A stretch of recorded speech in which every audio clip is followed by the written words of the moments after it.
आप सभी का कृष्णा क्लासेस यूट्यूब चैनल पर हार्दिक अभिनंदन है। मेरा नाम है गौरव शर्मा। तो दोस्तों आज का डिस्कशन शुरू करते हैं। तो दोस्तों हाल ही में बीजेपी नेतृत्व जो पार्टी है उन्होंने अपना राष्ट्रपति उम्मीदवार द्रौपदी मुर्मू को चयनित किया है।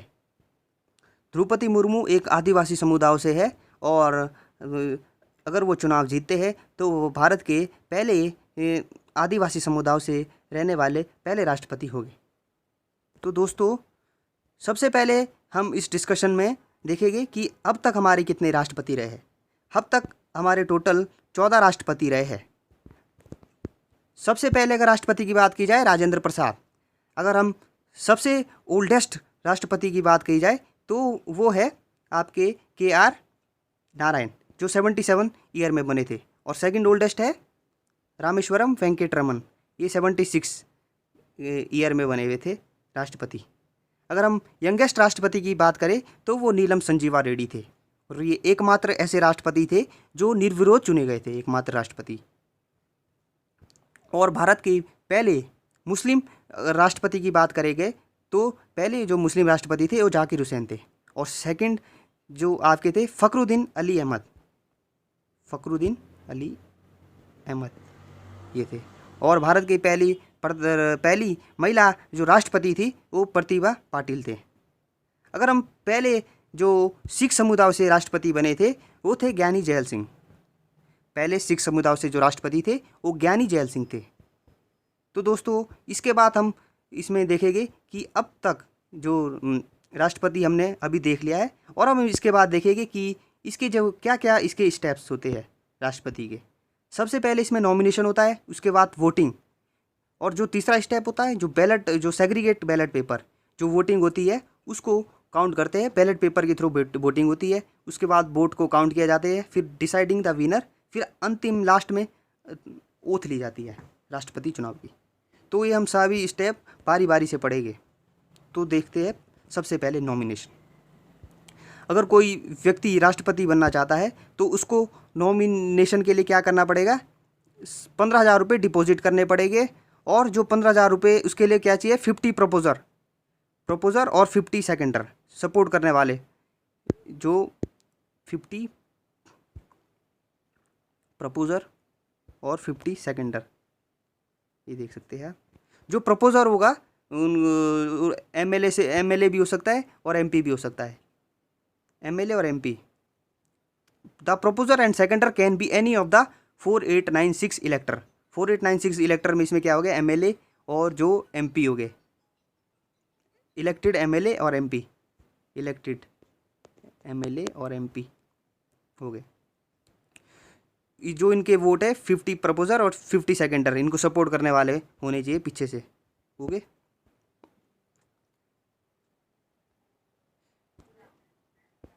अब इसके बाद हम देखेंगे नॉमिनेशन के बाद कि वोटिंग कैसे होती है। दोस्तों इसकी वोटिंग की हम प्रक्रिया देखते हैं। इसमें जो पार्टिसिपेट करते हैं वोटिंग में, जितने भी जो इलेक्टेड मेंबर है, इलेक्टेड MLA और MP, इलेक्टेड MP और MLA इसमें पार्टिसिपेट करेंगे और बैलेट पेपर के थ्रू अपना जो वोट है वो कास्ट करेंगे, cast vote through ballot paper. Ballot paper भी दोस्तों ऐसा होता है, जो ये आप देख रहे हैं ग्रीन, ये तो होगा आपका MP के लिए बैलेट पेपर। जो आप ये देख रहे हैं पिंक, वो MLA के लिए बैलेट पेपर होगा, ओके। और एक स्पेशल पेन दिया जाता है जो जिसका आप यूज़ करते हैं इस बैलेट पेपर में, special pen which is the only instrument they can use record their vote. Each ballot paper will contain the name of all candidate. इसमें जो आपके राष्ट्रपति उम्मीदवार के लिए जितने भी उम्मीदवार होंगे उन सभी का इसमें नेम होगा बैलेट पेपर में प्रेसिडेंट इलेक्शन के लिए। और जो electors will proceed to indicate their preference. और जो वोटिंग होगी ये कैसी होगी, प्रेफरेंस वोटिंग होगी। आपको ये याद रखना है एग्जाम पॉइंट के लिए। प्रेफरेंस कैसे, अगर मान लीजिए कि 2 बंदे आपको राष्ट्रपति चुनाव के लिए उठते हैं, let's say A and B। अगर आप चाहते हैं कि मैं A को वोट देना चाहता हूँ और B को नहीं देना चाहता हूँ, तो आपको क्या करना होगा, A की तरफ आपको जो A और B है, A को आपको 1 लिखना पड़ेगा और B को 2। आपकी सेकंड प्रेफरेंस क्या है, B है। अगर सी होता है तो आप चाहते कि मैं ए को फर्स्ट प्रेफरेंस देना चाहता, बी को सेकंड और सी को थ्री। इस तरीके से जो वोटिंग होगी वो प्रिफरेंशियल सिस्टम होगा वोटिंग का। अगर आप जिसको मोस्ट प्रेफर करते हो उसके लिए 1 और जो आपको सेकंड नंबर में प्रेफर करते हो उसके लिए 2। ओके, हमने ये देखा कि वोटिंग जो होगी वो आपका दो आपके इसमें हो गए बैलेट पेपर में कलर के होंगे। जो ग्रीन कलर का बैलेट पेपर होगा वो एमपी के लिए। I hope you understand this concept. Okay, मैं आपको इसका एक फ़ोटो भी दिखाता, मेरे पे एक फ़ोटो था आप देख रहे होगे। जो बैलेट पेपर है वो नरेंद्र मोदी जी हमारे राष्ट्रपति मान्यवर जो वोट डाल रहे हैं, जो उनके पास जो बैलेट पेपर है ये देखिए आप ग्रीन टाइप का है, ग्रीन है। ये एमपी के लिए बैलेट पेपर का यूज़ होता है ग्रीन वाला। तो दोस्तों वोटिंग के बाद जो हम देखेंगे कि वोट का क्या सिस्टम है इसमें और कैंडिडेट किस तरीके से चुना जाता है। इससे पहले हमको समझना होगा एमपी के वोट कैसे निकाले जाते हैं। सबसे पहले एमपी के वोट से पहले हम देखेंगे कि प्रेसिडेंट ऑफ इंडिया को कैसे इलेक्ट किया जाता है और इसमें कौन कौन लोग पार्टिसिपेट करते हैं। दोस्तों जो प्रेसिडेंट इलेक्शन में है, जो इसमें पार्टिसिपेट करते हैं, मैंने आपको बताया था elected member of Lok Sabha and Rajya Sabha. Lok Sabha और राज्यसभा के इलेक्टेड मेंबर पार्टिसिपेट करते हैं और members of state legislative assembly के भी कौन से इलेक्टेड मेंबर। अगर क्वेश्चन आएगा कि इलेक्टेड पार्टिसिपेट करते हैं या नॉमिनेटेड, तो आपको याद रखना है कि इलेक्टेड मेंबर पार्टिसिपेट करते हैं। आपसे क्वेश्चन घुमा के भी पूछ सकते हैं कि इन प्रेसिडेंट, एक क्वेश्चन आया था आपका यूपीएससी में 2-3 साल पहले का बात है कि जो प्रेसिडेंट के इलेक्शन में है वो एमएलए और एमपी पार्टिसिपेट करते हैं। उसमें ये नहीं दिया था ना इलेक्टेड ना एमपी, वो दिया था नॉमिनेटेड। तो आपको वो स्टेटमेंट क्या करनी थी, गलत करनी थी, क्योंकि इसमें जो पार्टिसिपेट करते हैं सिर्फ elected, only elected member. I hope कि आप इसे याद रखोगे। और कौन पार्टिसिपेट करते हैं, लेजिस्लेटर ऑफ जो यूनियन टेरिटरी है, यूनियन टेरिटरी भी कौन सी, सिर्फ 2 यूनियन टेरिटरी के लेजिस्लेचर इसमें पार्टिसिपेट करते हैं, एनसीटी ऑफ दिल्ली और पुडुचेरी। वोटिंग कैसी होती है इसमें, secret ballot paper ballot system. और ये मैंने आपको बता दिया कि जो ग्रीन होता है बैलेट वो आपका एमपी के लिए और जो पिंक होता है वो एमएलए के लिए। तो इसके बाद हम देखते हैं जो इलेक्शन कैसा होता है। दोस्तों जो इसमें हमको एमएलए के वोट का मैं बारे में आपको दोस्तों जो इसमें जो वोट कैलकुलेट होता है एमएलए का, वो कैसे कैलकुलेट होता है। जो दोस्तों एमएलए का जो वोट निकालने का जो फॉर्मूला है वो है टोटल पॉपुलेशन ऑफ स्टेट और union territory upon total number of elected member of the legislative assembly.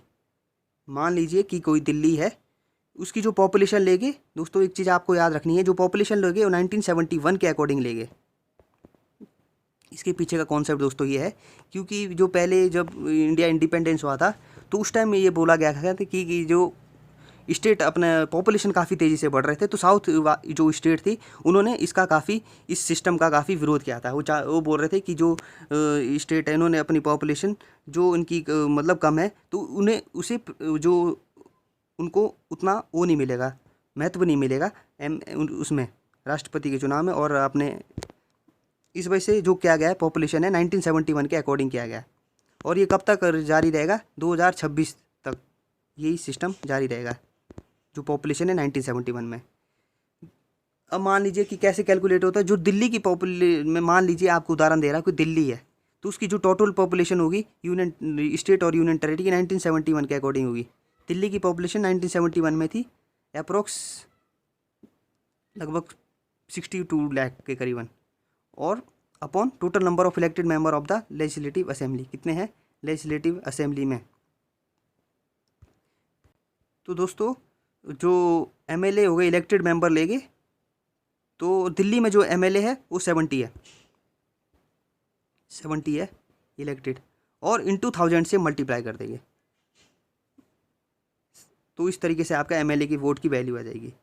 तो इसकी इस वजह से क्या होता है, जो वोट की वैल्यू होती है, जहाँ पॉपुलेशन ज़्यादा है तो उनकी वैल्यू क्या होगी, वोट की ज़्यादा होती है। जैसे मान लीजिए कि आपको मैं इसकी लिस्ट देता हूँ, ये देखिए एक सेकंड, ये देखिए सबसे ज़्यादा जो वोट की जो